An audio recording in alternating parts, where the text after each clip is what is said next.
हे रील नाहीये, रियालिटी आहे.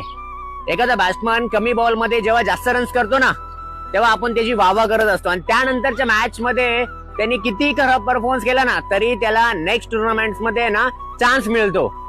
पण एखादा बॉलर किती चांगली बॉलिंग करू द्या ना, एखादा खराब बॉल टाकल्याने आहे ना, आपण सगळे त्याला ब्लेम करतो आणि अशी गोष्ट होते ना की त्याला नेक्स्ट टुर्नामेंट मध्ये चान्स पण मिळत नाही. पण एक लक्षात ठेवा, तुमचे बॅट्समन आहे ना, किती पण चांगली बॅटिंग करू द्या ना, 150-200 रन मारू द्या, पण तुमच्या टीम मध्ये जर बॉलर्स नसतील ना, तर तुम्ही कधीच जिंकू नाही शकत. महत्व दोघांना आहे, पण आपण ज्याचीच वाहवा करतो तो कमी बॉल्स मध्ये जास्त रन्स करतो.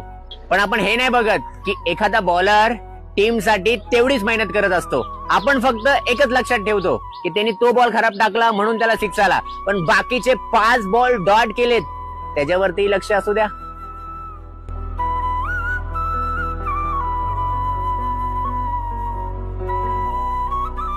हे रील नाहीये, रियालिटी आहे.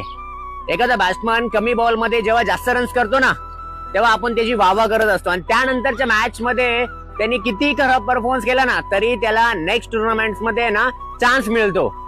पण एखादा बॉलर किती चांगली बॉलिंग करू द्या ना, एखादा खराब बॉल टाकल्याने आहे ना, आपण सगळे त्याला ब्लेम करतो आणि अशी गोष्ट होते ना की त्याला नेक्स्ट टुर्नामेंट मध्ये चान्स पण मिळत नाही.